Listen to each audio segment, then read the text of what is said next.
저는 우리 신현교회가 예수로 충만하여서 선교하는 교회에서 선교적 교회로 더 성장하기를 바랍니다. 하나님이 인정하시고 기뻐하시는 교회, 무엇보다도 우리의 자녀 세대가 자랑할 수 있는 교회, 그렇게 세워가기를 소망합니다. 여러분, 오늘 본문에서 주님은 교회인 우리가 어떻게 살아야 될지, 어떻게 세워져야 될지 말씀하고 계십니다. 우선 첫 번째, 예수님은 생명을 내어주심으로 생명의 역사를 이루어 가십니다. 예수님께서 예루살렘으로 입성하신 후에 헬라인 몇 명이 예수님을 찾아왔습니다. 헬라 사람들이 예수님을 방문했다는 사건은 단순한 사건이 아니라 모든 이방인이 예수님께로 돌아온다는 신호탄이었습니다. 예수님은 유대인뿐만 아니라 모든 이방인들을 구원하시는 메시아로 이 땅에 오셨습니다. 유대인은 물론이고 모든 이방인들까지도 복음이 전파되고 주님의 영광이 나타나게 될 것이기에 이 헬라인들이 예수님을 찾아온 것은 주님께 큰 의미가 있었던 것이에요. 예수님께서 이전까지 십자가에 대해서 가끔 말씀하셨지만 이 사건 이후로 예수님은 집중적으로 십자가에 대해서 말씀하셨습니다. 그 출발이 오늘 본문입니다. 24절에 예수님이 이렇게 말씀하시죠. 내가 진실로 진실로 너희에게 이르노니 한 알의 밀이 땅에 떨어져 죽지 아니하면 한 알 그대로 있고 죽으면 많은 열매를 맺느니라. 예수님은 한 알의 밀알이 썩고 죽어서 많은 열매를 맺듯이 자신이 십자가에 죽으심으로 많은 사람들을 주께로 인도하여 구원하실 것을 말씀하신 거예요. 주님의 말씀대로 주님은 한 알의 밀알이 돼서 십자가에서 죽으셨어요. 자신의 생명을 내어놓고 인류의 죗값을 치르게 될 때 그곳에서부터 생명의 싹이 움터왔던 것이죠. 여러분, 죽는다는 게 말처럼 쉽지 않습니다. 죽기 위해서는 자신의 목숨을 미워해야 돼요. 이것은 자신의 목숨을 하찮게 여겨서 자살하라는 얘기가 아니에요. 사람들은 다 자신의 생명에 대해서 애착을 가지고 있어요. 누구보다도 사람들은 다 자신의 생명을 소중하게 여깁니다. 조금이라도 자신의 생명을 연장할 수 있다면 어떤 수단과 방법을 가리지 않아요. 욕심을 부리는 것도 자기 생명을 사랑하기 때문에 그렇습니다. 사도 바울은 말세에 일어날 일을 디모데후서 3장 1절에서 이렇게 얘기하고 있어요. 너희는 이것을 알라. 말세에 고통하는 때가 이르러 사람들이 자기를 사랑하며 돈을 사랑하며 자랑하며 교만하며 비방하며 부모를 거역하며 감사하지 아니하며 거룩하지 아니하며 무정하며 원통함을 풀지 아니하며 모함하며 절제하지 못하며 사나우며 선한 것을 좋아하지 아니하며 배신하며 조급하며 자만하며 쾌락을 사랑하기를 하나님 사랑하는 것보다 더하며 경건의 모양은 있으나 경건의 능력은 부인하는 이 같은 자들에게서 내가 돌아서라. 말세의 특징이 사람이 자기를 사랑하는 거예요. 쾌락을 사랑하기를 하나님 사랑하는 것보다 더하는 거예요. 이것이 말세의 증거예요. 그런데 주님은 오늘 25절에서 이렇게 말씀하시는 거예요. 자기의 생명을 사랑하는 자는 잃어버릴 것이요 이 세상에서 자기의 생명을 미워하는 자는 영생하도록 보전하리라. 예수님은 도리어 자신의 생명을 미워할 때 영생, 하나님의 생명이 그들에게 있음을 말씀하고 있는 거예요. 그것을 보전하기 위해서는 자기의 생명을 미워해야 된다라고 말씀하세요. 다른 말로 표현하면 이 땅의 삶을 포기하고 희생하는 것이 많으면 많을수록 하나님 나라에 가깝다는 것을 말씀하고 있는 것이죠. 사실 제자들이 예수님을 따를 때 그들은 인간적인 계산이 앞섰어요. 높아지기를 원했고요. 예수님이 왕으로 오르시면 그 보좌 좌우편에 앉기를 위해서 서로 싸움박질을 했어요. 예수님이 예루살렘에 입성하실 때 수많은 사람들이 환영했죠. 유대인들뿐만 아니라 명절에 찾아온 이방인들까지도 예수님을 환영했어요. 그리고 심지어는 헬라인이 예수님을 찾아온 거예요. 제자들 중에 빌립과 안드레가 지금 이들이 찾아온 것을 보고 마음이 점점 고무가 된 거예요.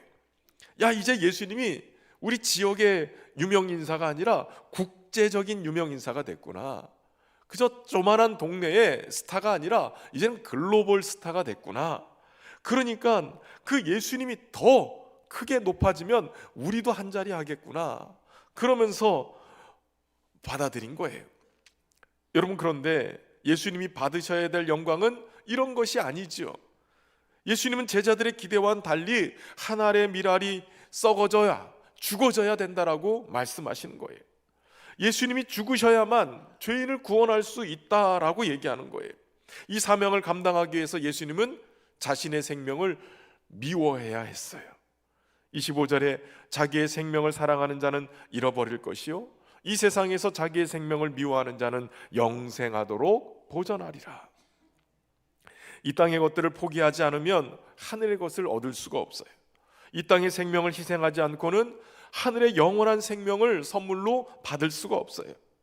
그러고 보면 지금 천국을 향해 가는 길에 가장 큰 방해거리는 우리 자신이에요.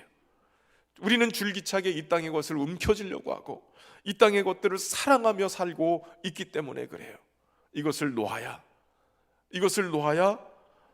하나님의 나라, 그 영원한 생명을 얻게 될 줄로 믿습니다. 영국에서 목사의 아들로 태어난 토마스라는 사람이 있었어요. 어려서부터 선교에 대해서 굉장히 남다른 소망을 가지고 있었던 사람이에요. 그런데 1863년 24살의 나이에 런던 선교회에 파송을 받아서 중국의 선교사로 가게 됩니다. 중국에 도착한 토마스 선교사의 부부, 선교 활동에 상상 못할 어려움들이 닥치기 시작했어요. 선임 선교사와의 불화가 일어나고, 그리고 어느 날 1864년 3월에 임신했던 아내를 놓고 멀리 한구라는 곳으로 선교 여행을 다녀왔어요. 도착해서 보니까 기가 막힌 장면이 펼쳐지는 거예요. 임신했던 아내 캐롤라인이 아기가 유산된 채로 아무의 도움을 받지 못하고 죽어 있는 거예요. 기가 막힌 상황, 충격이 너무 컸던 이 토마스 선교사가 그 고통으로 인해서 선교에 대한 회의가 빠졌고 마치 미친 사람처럼 돼버린 거예요. 하나님을 향해서 원망합니다. 왜 나에게 이런 어려움을 주십니까? 내가 여기에 왜 왔는데요? 중국에 있는 사람들에게 복음 전하겠다고 고향도 떠나고 부모도 떠나서 이 낯선 곳까지 왔는데 하나님이 어떻게 나한테 이렇게 하실 수가 있습니까? 아내와 자식을 데려가는 것이 하나님의 뜻입니까? 저와 이 캐롤라인은 아이가 태어나면 이 아이도 선교사로 키울 생각이었습니다. 차라리 저를 데려가시지 왜 저 혼자 남겨놓고 이 둘을 다 데려가십니까? 하나님 뭐라고 좀 말 좀 해주십시오. 하나님 사랑이라고 하셨는데 이게 사랑입니까? 왜 나한테 이런 고통을 주십니까? 그렇게 원망하며 그렇게 나날을 보내고 있었어요. 원망과 분노가 가라앉지 않고 계속되어지면서 괴로움을 견디다 못해서 그는 런던 선교회에 선교사 사표를 내게 됩니다. 그리고 나서 중국의 해상세관에 통역으로 취직을 하게 되어져요. 세관으로 취직한 그가 모든 것을 잊기 위해서 열심히 일만 했는데, 그런데 어느 날 조선에서부터 들려온 소식이 있었어요. 예수를 믿는 것 때문에 수많은 사람들이 죽어가고 있다는 거예요. 순교의 피를 흘리고 있다는 그 말을 들었는데 이게 머릿속에서 떠나지 않는 거예요. 그러면서 다시 한번 선교의 열정이 그 가슴속에서 불타오르기 시작했어요. 그래, 이제부터 나는 조선을 향해서 가야 되겠다. 죽어가는 그들에게 복음을 전해야 되겠다. 이런 마음을 품고 있을 때 스코틀랜드 성서공회의 윌리엄스 선교사가 와서 이런 얘기를 하는 거예요. 토마스, 당신은 중국어와 러시아어, 몽골어 이런 언어에 능통한데 하나님께서 왜 당신에게 이런 언어 재능을 주셨을 것 같소? 복음 전하는데 사용해야 되지 않겠소? 그렇지 않아도 세관에 사표를 내려고 했던 그에게 불을 지른 거예요. 어느 날 조선 청년 김좌평과 최선이라는 청년이 찾아와서 조선의 소식을 전하는 거예요.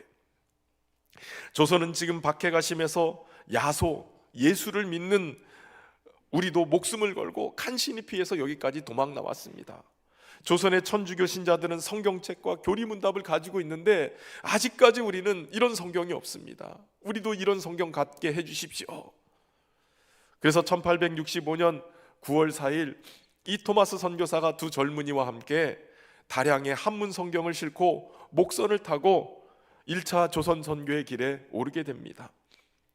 중국의 지포를 출발해서 10일 만에 황해도 군포에 도착해서 그리고 9월에는 백령도 근처의 작은 섬에 도착해서 주민들에게 성경책 200권을 전하면서 전도를 했어요. 그리고 베이징으로 돌아왔다가 다시 런던으로부터 정식 조선 선교를 허락을 받고 조선을 향해 갈 수 있는 배를 수소문하게 됩니다. 그때 만난 것이 제너럴 셔먼호라는 배예요. 이 배를 타고 일주일 후에 평양 근처 대동강변에 도착을 했어요. 그런데 우려대로 조선군이 출동해가지고 무력 충돌이 발생하고 이 제너럴 셔먼호는 불구덩이에 휩싸이게 된 거예요. 배가 불타면서 백기를 들고 화염 속을 헤치면서 사력을 당해서 강가로 책을 던지는 사람이 있었는데 그가 바로 토마스 선교사였던 거죠. 단 한 권이라도 더 조선인들에게 하나님의 말씀을 전할 수 있게 해주십시오. 기도하면서 남은 마지막 한 권을 가슴속에 품고 물로 뛰어들었어요. 그리고 조선군의 생포가 됐습니다. 그를 처단하려고 하는 그 일이 즉각적으로 집행이 되는데 그 일을 맡은 사람이 누구였냐면 박충건이라는 군사였어요. 박충건이 칼을 뽑아들자 토마스가 급하게 자기 품에 있었던 성경을 꺼내 들고 웃으면서 그에게 내밀었고 두 손 모아서 마지막 기도를 올립니다. 오 하나님, 이 사람이 자기 하는 일을 모르니 이 사람의 죄를 용서해 주십시오. 조선 땅에 뿌린 복음의 씨앗이 헛되지 않게 해 주옵소서. 내 영혼을 받아 주옵소서. 그렇게 기도하고 형장의 이슬로 사라져버린 거예요. 순교한 거죠. 과연 이 토마스 선교사의 죽음, 그의 기도 어땠을까요? 토마스 선교사가 죽고 33년이 흘렀어요. 1899년 어느 날 똑똑똑 문을 두드리는 소리가 들렸어요. 문을 열어보니 이렇게 얘기하는 거예요. 목사님, 저는 이제 더 이상 이대로는 못 살겠습니다. 제가 토마스 선교사를 죽인 박충건이라는 사람입니다. 그때 그가 죽어가면서 제게 주었던 작은 보따리가 있었는데 열어보니 성경책이었습니다. 그것을 읽고 제 마음이 찔려서 이렇게 목사님을 찾아왔습니다. 제가 어떻게 하면 좋겠습니까? 이 말을 듣고 있었던 마펫 선교사의 눈에 눈물이 흐른 거예요. 훗날 이 박충건은 안주교회의 영수라고 하는, 오늘날로 우리 장로님 정도 되는 그런 직분을 받았고, 이 박충건의 조카인 이영태라는 분이 계신데 이분은 예수님을 믿고 미국의 레이놀즈 선교사의 조사가 돼서 한국인 성서 번역위원회의 한 사람으로 공헌하게 됩니다. 그때 당시에 최치랑이라는 어린이가 있었어요. 이 사람은 평양교회를 창설한 인물인데 토마스 선교사가 죽기 전에 성경책을 던졌는데 그 성경책을 가지고 이걸 가지고 관아에 가서 신고를 했어요. 이 성경책을 받아든 영문주사 박영식이라는 사람이 성경책을 이렇게 보니까 아주 종이도 괜찮고, 그래서 어떤 사람들은 이거 담배 말아서 피기도 하고 그러는데 이 사람은 이걸 가져다가 자기 집에 도배지로 쓴 거예요. 벽에다가 도배를 했어요. 여러분, 그런데 어떤 일이 벌어진 줄 아십니까? 그 집이 널다리 교회라는 우리나라 최초의 교회가 됩니다. 이 널다리 교회가 1907년 평양 대부흥운동의 모체인 장대현 교회가 되고요. 이 장대현 교회에서 1906년에 산정은 교회가 분리돼서 나오는데 이 산정은 교회는 한국교회의 자랑인 순교자 주기철 목사님이 심우하시다가 순교당한 그러한 교회가 돼요. 정식으로 조선 땅을 밟아보지도 못한 채 27살의 꽃다운 나이로 대동강변에서 순교한 토마스 선교사, 그의 죽음 그냥 한낱 이슬로 사라진 것처럼 그렇게 보였는데 그 죽음 뒤에 이 조선 땅에 복음의 문이 열린 거예요. 서툰 한국말 실력으로 가진 것이라고는 한문 성경 한 권뿐이었는데 그가 뿌린 복음의 씨앗이 이 땅 한국에 복음의 부흥을 일으키는 씨앗이 되었던 것이에요. 그가 전해준 복음은 한국교회의 초석이 됐고 그의 순교의 피가 뿌려진 대동강의 물을 마신 평양의 주민들, 예수님을 믿어서 평양뿐만 아니라 한국뿐만 아니라 동양의 예루살렘이라는 이름을 갖게 된 거예요.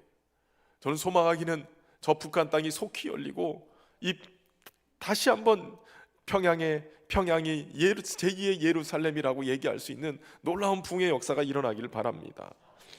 한국교회는 1927년 그의 순교를 기념하면서 그가 죽어 묻혔다고 생각되는 쑥섬에 1000명의 성도들이 모여서 함께 추모 예배를 드렸고, 1932년 토마스 목사의 이름 첫자인 T를 따서 T자 모양의 예배당을 지어서 토마스 목사 기념 예배당으로 봉헌했다고 그래요.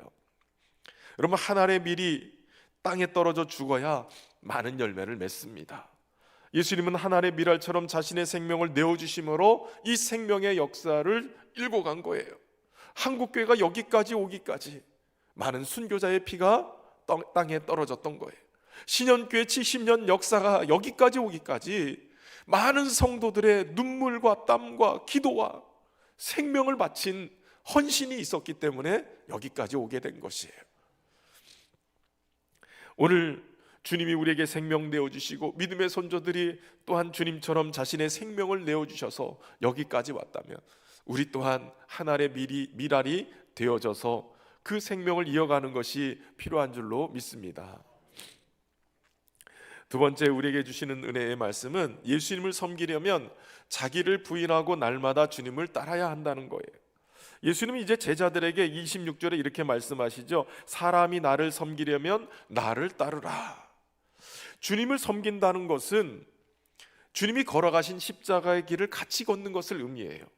예수님이 한 알의 밀알처럼 그렇게 자신의 생명을 내어주신 것처럼, 그래서 그 많은 사람들을 살려낸 것처럼 우리 또한 그 길을 가야 된다는 것이죠. 예수님은 마태복음 16장 24절에 이렇게 말씀하세요. 제자들에게 이르시되 누구든지 나를 따라오려거든 자기를 부인하고 자기 십자가를 지고 나를 따를 것이니라. 자기를 부인하고 자기 십자가를 지고 나를 따르는 것이에요. 근데 누가복음에는 여기다가 한 단어가 더 추가가 돼요. 아무든지 나를 따라오려거든 자기를 부인하고 날마다 제 십자가를 지고 나를 따를 것이니라. 한 번의 헌신과 한 번의 따름이 아니라 매 순간마다 날마다 주를 위해서 함께 자신을 부인하고 사명의 십자가를 지고 따르는 것이 필요하다는 거예요. 여러분, 우리가 주님을 날마다 따르는 것이 필요한 줄로 믿습니다. 주님을 섬기는 것은 주님을 따르는 거예요. 주님처럼 사는 거예요. 예수님처럼 날마다 한 알의 밀알이 되어 썩어지는 것이에요. 저와 여러분이 그렇게 사는 은혜가 있기를 주의 이름으로 축원합니다. 그런데 우리 주님은 이렇게 살 때 주시는 복이 있다고 얘기해요. 26절 하반부에 보면 나 있는 곳에 나를 섬기는 자도 거기 있으리니 사람이 나를 섬기면 내 아버지께서 그를 귀히 여기시리라. 그러니까 두 가지 복이 있는 거죠. 주님이 계신 곳에 나도 있게 하시겠다라는 거예요. 고난의 자리, 십자가의 길, 자기 부인의 자리에 우리 주님이 함께 하시겠다는 거예요. 복음을 전하며 생명을 아끼지 않고 주의 복음의 이 사명을 전하는 자들에게 주님은 홀로 두지 않고 그곳에 함께 하시겠다고 약속하시는 거예요. 고난의 자리, 이해할 수 없는 시험의 자리일지라도 주님을 섬기는 자에게는, 주님을 따르는 자에게는 주님이 함께 하셔서 그들과 동행하시겠다는 거죠. 마태복음 28장 20절에 내가 너희에게 분부한 모든 것을 가르쳐 지키게 하라. 볼지어다 내가 세상 끝날까지 너희와 항상 함께 있으리라. 여러분, 우리의 삶 속에 늘 주님이 동행하실 뿐만 아니라 우리 주님은 우리를 영원한 하나님 나라까지 인도해 가시는 분이세요. 여러분, 천국은 구원을 받은 하나님의 백성들이 들어가는 하나님의 나라를 가르치죠. 그런데 그 천국의 주인공은 누구냐? 이기는 자예요. 요한계시록 21장 7절에 이기는 자는 이것들을 상속받으리라. 나는 그의 하나님이 되고 그는 내 아들이 되리라.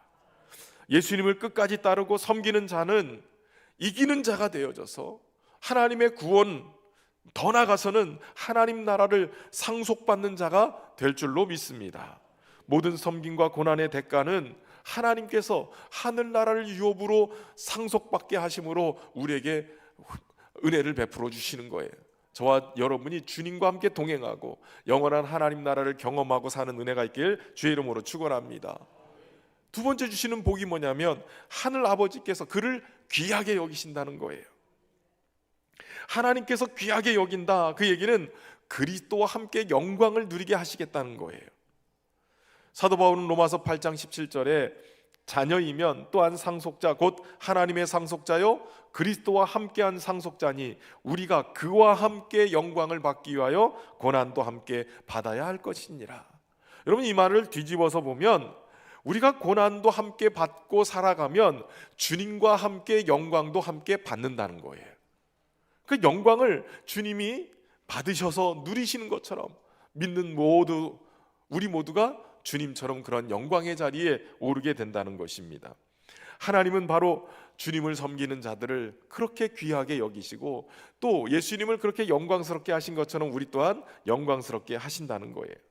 저 여러분은 예수님을 따르는 진정한 제자가 돼서 예수님과 늘 동행하고 주님이 계신 천국까지 인도함을 받고 하늘 아버지로부터 귀하게 여김을 받는 존귀한 자들 되기를 주의 이름으로 축원합니다. 마지막 세 번째는 예수님은 순종으로 영광에 동참하라고 하신다는 거예요. 사람은 영광을 얻을 때가 높아지는 때라고 생각합니다. 높은 자리에 오르고 다른 사람과 겨루어서 이기면 그것이 영광이라고 생각해요. 그런데 주님은 오늘 생각이 다르다고 말씀하시죠. 주님이 영광을 얻으시는 때가 어느 때예요? 높아지는 때가 아니라 아예 땅에 내려가서 죽는 때라고 말씀하시는 거예요. 예수님의 목적은 사람들을 살리는 것이고 또 이것을 위해서 자신의 생명을 주시는 것이야말로 하나님께 영광을 올리는 귀한 일이라고 생각을 하셨어요. 그러니까 예수님이 오신 목적은 하나님의 이름을 영광스럽게 하기 위함이에요. 그 영광이 십자가의 순종으로 나타나게 된 것이죠. 사실 십자가의 그 고난의 길을 걷는 것은 예수님, 인간의 몸을 입고 오신 예수님에게도 굉장히 고통스러운 일이었어요. 그래서 오늘 본문의 27절에 예수님은 이렇게 기도하고 계시죠. 지금 내 마음이 괴로우니 무슨 말을 하리요. 아버지여 나를 구원하여 이 때를 면하게 하여 주옵소서. 이 때를 좀 면하게 해달라고 요청을 하세요. 그럼에도 불구하고 우리 예수님은 자신에게 맡겨진 사명을 잊지 않고 곁길로 벗어나지 않고 이어서 기도하시는 거예요. 그러나 내가 이 일을 위하여 이때에 왔나이다. 자신이 지금 이 자리에 있는 이유를 알고 계시는 거예요. 지금 순종하기에는 너무 고통스러워요. 그럼에도 불구하고 사명을 잃지 않고 하나님 앞에 구한 거예요. 아버지여, 아버지의 이름을 영광스럽게 하옵소서. 이때를 내가 순종함으로 하나님 아버지의 이름을 영광스럽게 하기 위해서 내가 왔사오니 하나님, 그럼에도 불구하고 하나님 영광 받아 주십시오. 그때 28절 후반절에 하늘에서 소리가 나서 이렇게 말씀하시는 거예요. 내가 이미 영광스럽게 하였고 또다시 영광스럽게 하리라. 고통스러운 이 때를 면하게 해달라고 기도하셨던 이 고통스러운 장면에서 우리 주님은 죽기까지 순종을 택하십니다. 주님의 순종을 보신 하나님 아버지는 말씀하시는 거예요. 이미 영광스럽게 했고 또다시 영광스럽게 하리라. 누에가 고치를 뚫고 나와서 나비가 되듯이 새가 알을 깨고 나와서 하늘을 날아다니듯이 예수님은 죽음의 고난을 통해서 영광을 받으셨어요. 주님의 순종, 그것은 바로 고난의 자리로 나가는 순종이었어요. 그럼에도 불구하고 순종을 통해 고난을 통과한 예수님은 부활의 영광으로 일어나셨고 하늘 보좌에 앉으시는 그러한 영광의 자리로 나가게 된 거예요. 여러분, 우리도 주신 사명이 때로는 고난이 찾아오고 어려움을 겪을 때가 있어요. 그러나 순종하면 새롭게 되고 영광을 얻게 될 줄로 믿습니다. 고난이 와도 피하지 말고 순종함으로 영광스러운 주님의 자리에 함께 오를 수 있기를 주의 이름으로 축원합니다. 이 소리를 듣고 사람들은 천둥 소리가 났다, 천사가 말했다라고 얘기해요. 근데 그것이 하나님 아버지로부터 온 소리인지를 알지 못했지요. 그러나 예수님은 30절에 이렇게 말씀하세요. 이 소리가 난 것은 나를 위한 것이 아니요 너희를 위한 것이다. 예수님은 지금 십자가의 죽음의 길을 걸어가면서 이 말씀을 들으면서 순종하고 영광을 얻게 됐어요. 예수님의 제자들도 앞으로 주님처럼 그렇게 고난의 길, 예수님이 걸어가신 이 십자가의 길 걸어갈 때 그들 또한 괴로움 그 길을 속에서 주님 앞에 기도할 거예요. 그러나 예수님께 기도하면 그들 또한 이 천둥 소리 같고 천사 소리 같은 주님의 음성을 듣게 되는 것이죠. 그 음성은 여전히 순종하고 십자가의 길을 걸을 수 있도록 독려하시는 하늘의 음성인 거예요. 저와 여러분이 순종의 자리에서 주님의 음성을 듣고 승리하는 자리로 나아갈 수 있기를 주의 이름으로 축원합니다. 예수님의 이 순종은 바로 십자가를 통해서 세상의 임금을 쫓아내고 또 하나님의 모든 백성들을 이끌어내는 사역임을 말씀하세요. 31절 말씀입니다. 이제 이 세상에 대한 심판이 이르렀으니 이 세상의 임금이 쫓겨나리라. 내가 땅에서 들리면 모든 사람을 내게로 이끌겠노라. 사람들은 전쟁을 치르고 개선장구처럼 승리했을 때 적을 물리쳤다, 그리고 사람들을 이끌다라고 얘기했지만, 여러분, 우리 주님은 도리어 십자가에서 패배자의 모습처럼 심판을 당하는 자처럼 그렇게 달리셨어요. 그런데 이것이 하나님의 역설이에요. 하나님의 방법이고 예수님의 방법이었던 거예요. 도리어 십자가에서 자신의 생명을 하늘의 미랄처럼 내어주시고 죽으시면 이것이 승리하는 길이요 세상의 왕을 심판하는 심판이라고 말씀하시는 거예요. 처참한 패배처럼 보이는 그 십자가가 도리어 하나님께는 절대적인 순종이었기 때문에 하나님이 승리자로 예수님을 부활시키시고 승천하게 하신 거예요. 하나님의 뜻에 순종하는 길이 승리하는 길입니다. 고난이 와도 어려움이 와도 하나님의 말씀에 순종할 때 주님의 영광이 드러나게 될 줄로 믿습니다. 우리는 주님의 영광을 드러내기 위해서, 주님 뜻에 순종하기 위해서 우리 자신을 하늘의 미랄처럼 그렇게 헌신해야 하는 것이에요. 그렇게 될 때 우리 주님이 영광을 받으실 줄로 믿습니다. 예수님은 오늘 이 승리의 영광에 동참하라고 우리를 부르시고 계세요. 순종으로 예수님이 걸어가셨던 그 길을 함께 걷고 자기 십자가를 지고 그 고난이 일지라도 순종으로 따라가면 그것이 하나님께 영광이요 승리의 길이 될 줄로 믿습니다. 십자가를 통해서 많은 생명을 낳은 것처럼 저와 여러분이 하나님의 미랄이 돼서 우리의 자녀 세대, 우리의 다음 세대 70년을 또 다시 바라보면서 열매 맺는 은혜가 있기를 주의 이름으로 축원합니다. 주님이 오늘 우리에게 베푸신 그 사랑을 함께 고백하며 찬양하겠습니다. 다 표현 못해도, 다 표현 못해도 나 표현하리라. 다 고백 못해도 나 고백하리라. 나 알 수 없어도 나 알아가리라. 닮지 못해도 나 닮아가리라. 다 표현 못해도, 다 표현 못해도 나 표현하리라. 다 고백 못해도 나 고백하리라. 다 알 수 없어도 나 못해도 나 닮아가리라. 그 사랑 얼마나 아름다운지, 그 사랑 얼마나 날 부욕해 하는지, 그 사랑 얼마나 크고 놀라운지는, 그 사랑 얼마나 나를 감격하게 하는지, 그 사랑 얼마나, 그 사랑 얼마나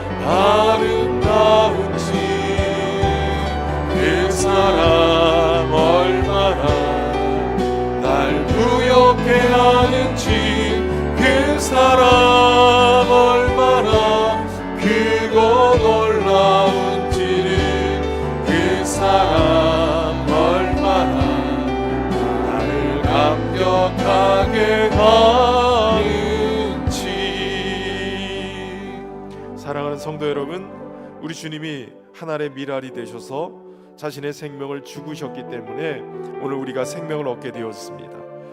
순종함으로 그 길을 걸어가셨던 예수님을 따르는 자가 돼서 오늘 70주년을 맞는 우리 교회가 앞으로 새로운 70년을 또 향해 나갈 수 있도록 하나님, 우리가 예수님 닮은 자가 되게 하시고 예수님 따르는 자가 되게 하시고 예수님처럼 그렇게 하늘의 미랄이 되게 하여 주옵소서.